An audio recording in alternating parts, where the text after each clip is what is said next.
चलिए दोस्तों, मैं लेके आया हूँ आपके लिए केमिस्ट्री क्लास 12 की मोस्ट इंपोर्टेंट स्पेशल सीरीज, जिसमें मैं आपको वे क्वेश्चन बताऊंगा, वे न्यूमेरिकल बताऊंगा जो यूपी बोर्ड में हर साल रिपीट किए जा रहे हैं या 1 साल या 2 साल छोड़कर रिपीट किए जा रहे हैं, जिससे आप आने वाले यूपी बोर्ड 2024 एग्जाम में धमाल मचा दें और आपका टाइम बच सके और आप वही क्वेश्चन याद कर सकें, वही न्यूमेरिकल निकाल सकें जो इम्पोर्टेंट है और जो यूपी बोर्ड 2024 में आएंगे। तो चलिए, मैं लेकर आया हूँ केमिस्ट्री की स्पेशल सीरीज के अंतर्गत मेन न्यूमेरिकल जो यूपी बोर्ड के लिए मोस्ट इम्पोर्टेंट रहने वाले हैं। तो चलिए, ये क्वेश्चन है 2016, 2019, 2020 और 2022 लगातार सारे सालों में आया हुआ है। बस 2023 में नहीं आया, तो अब की बार 2024 में इसकी उम्मीद पक्का है कि ये आएगा। ठीक है। और अगर किसी के पास 2022 का पेपर है या 20 का पेपर है और उसमें ये क्वेश्चन नहीं दे रखा, तो वो ये ना समझे कि यूपी बोर्ड 2022 में आया हुआ नहीं है, क्योंकि यूपी बोर्ड हर साल 7 सेट बनाता है और सातों के सातों सेट आपके पास नहीं होंगे। तो कोई भी ये ना सोचे कि 22 में है तो मैं वैसे ही बता रहा, ये आया हुआ नहीं है। तो मैंने जो पिछले 7-8 साल के जो यूपी बोर्ड के पेपर हैं उन सबका अध्ययन कर रखा, तब जाके मैं आपको ये क्वेश्चन बता रहा हूँ जो सिलेक्टिव है। अब तो केमिस्ट्री में कुछ भी क्वेश्चन नहीं रहा, पास होना और बहुत अच्छे नंबर लाना बहुत आसान है। ठीक है।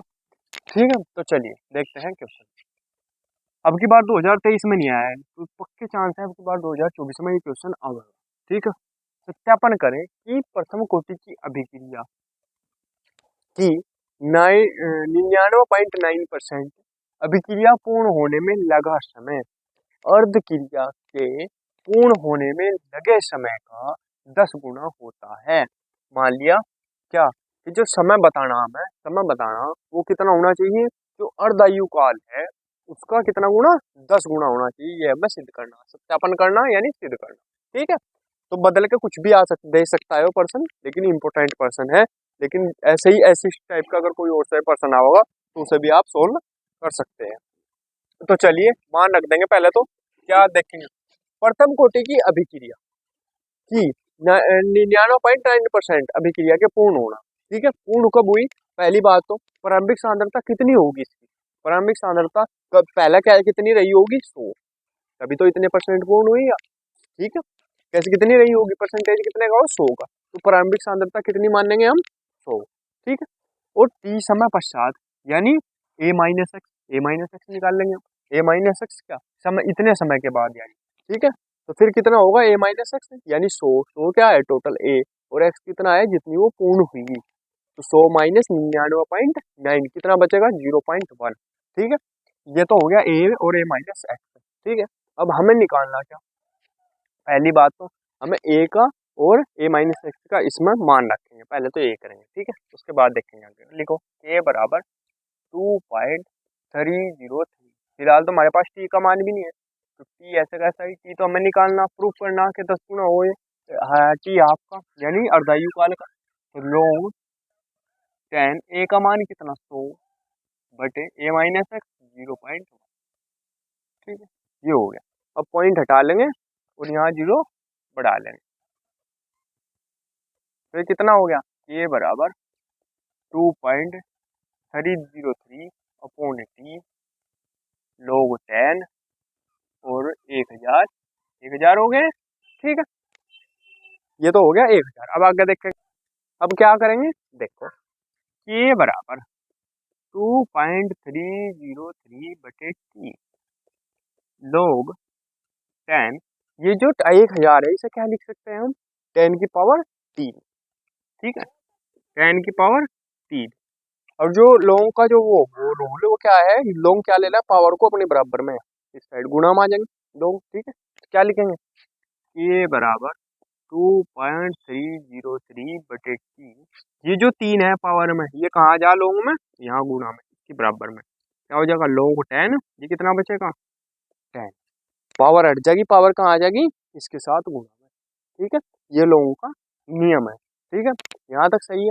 अब देखो, अब के बराबर क्या हो जाएगा, 2.303 बटे टी गुणा, ये कितना है 3, और गुणा log 10 का मान कितना हो 1, इसका जो मान है इसका वो कितना होता है 1, तो इसलिए लिख दिया हमने 1, लिख देंगे क्योंकि log 10 बराबर 1। ठीक, तो इसलिए हमने लिख दिया यहाँ पे 1, इसकी जगह लिख दिया 1। तो क्या हो गया, ये यहाँ तक क्या हो गया, तो ये क्या हो गया देखो,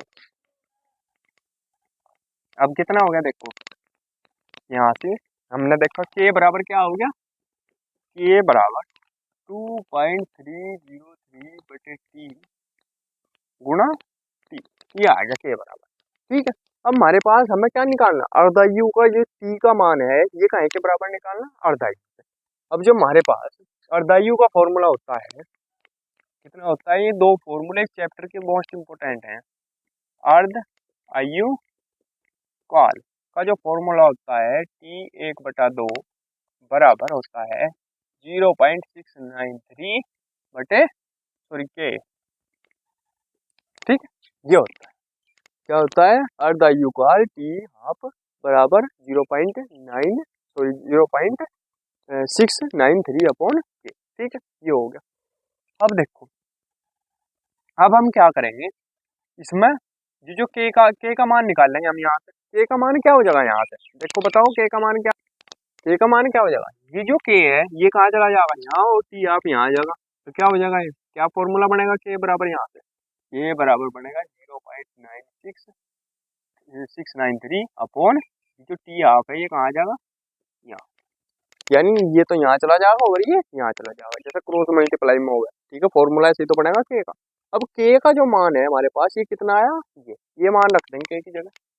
ठीक है, इसे मान लो 1 मिनट समीकरण 1 और इसे मान लो समीकरण 2। ठीक है, तो लिखेंगे समीकरण 1 से के का मान समीकरण 2 में रखने पर, 2 में रखने पर रख दो, ये जो के का मान है ये यहाँ रख दो, के की जगह क्या हो जाएगा 2.303 बटे टी गुना 3 बराबर 0.693 बटे टी हाफ, ये आ गया। ठीक, अब हमें क्या निकालना, टी का मान निकालना। ठीक है, जब टी का मान हम निकाल लेंगे तो क्रॉस मल्टीप्लाई करेंगे, क्या करेंगे, क्रॉस मल्टीप्लाई, इसकी गुणा, ये 3 तो ऊपर ही है समझो, ये कहाँ है 3 तो इसके साथ है गुणा। ठीक है, हम क्या करेंगे, क्रॉस मल्टीप्लाई करेंगे, इसकी इसमें गुणा करेंगे और इसकी इसमें गुणा करेंगे, ये ऐसे ही तो करेंगे हम। ठीक, अब क्या करो, हमें टी का मान निकालना है, जिसे निकालना है उसे पहले लिख लो, टी का मान निकालना, टी का मान का 1 गुना होना चाहिए, अर्धायु का 10 गुना होना चाहिए। ठीक, तो क्या करेंगे, टी की इसमें गुणा करेंगे, क्रॉस मल्टीप्लाई होगी ना ऐसे, इसकी इसमें और इसकी इसमें, तो टी गुणा क्या हो जाएगा, टी गुणा क्या हो जाएगा 0.693 बराबर, इनकी गुणा इसमें होगी 2.303 गुणा 3 गुणा टी 1/2, ये तो होगा। ठीक है, यहाँ तक कोई दिक्कत नहीं। अब टी बराबर निकालना हमें, तो टी बराबर जब हम निकाल लेंगे ये कहाँ चला जाएगा, नीचे, तो टी बराबर हो जाएगा 2.303 गुणा 3 गुणा टी 1/2 बटे 0.693। अगर किसी को कुछ समझ में ना आया हो तो पूछ लियो। ठीक है, अब देखो ये आ गया, अब देखो 3 अंकों के बाद पॉइंट यहाँ है, 3 अंकों के बाद पॉइंट यहाँ है, कट के तीनों के बाद हट गए, इससे भी हट गया, ये भी हट गया, क्या बचा, खाली संख्या बच गई, अब पॉइंट तो बचा नहीं। ठीक, तो क्या करेंगे, इसे 3 से काट दो या एक स्टेप और बढ़ा लो, कभी खिचड़ी सी पकड़ जाए। ठीक है, यहाँ लिख लेंगे 2.3, सॉरी पॉइंट तो हट गया, 303 गुणा 3 गुणा टी 1/2 बटे 693, ये आ गया, दिख रहा ना ये, हाँ ठीक, ये आ गया।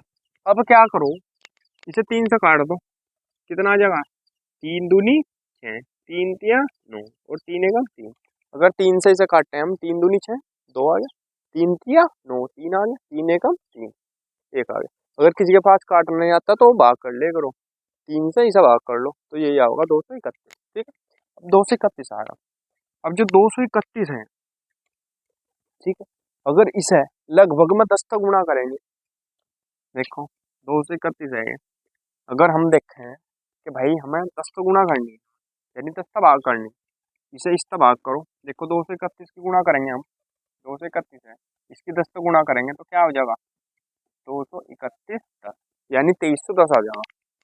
यही होगा 2310। और जब ये 2310 आ गया और ये कितना है 2303, तो लगभग में कितना गुना होगा ये, 10 गुना हो जाएगा। अगर हम इसे इससे भाग करेंगे ऐसा हो जाएगा, ऐसा ये हो गया 2303, ठीक है, बटे 231 गुना टी 1/2, ये हो गया।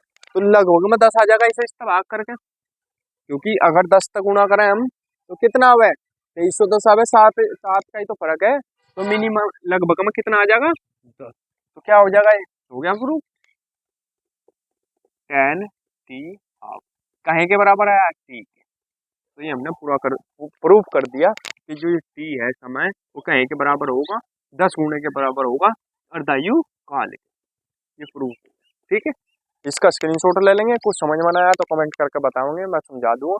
तो दोस्तों अगर वीडियो अच्छी लगी हो तो प्लीज़ वीडियो को लाइक कीजिए, कमेंट कीजिए और हमारे चैनल को सब्सक्राइब कीजिए। अगर आप सिर्फ और सिर्फ 2.5 घंटे में फिजिक्स और केमिस्ट्री कंप्लीट करना चाहते हैं तो आप हमारे चैनल पर आ सकते हैं। मिलते हैं अगली वीडियो में, तब तक के लिए धन्यवाद।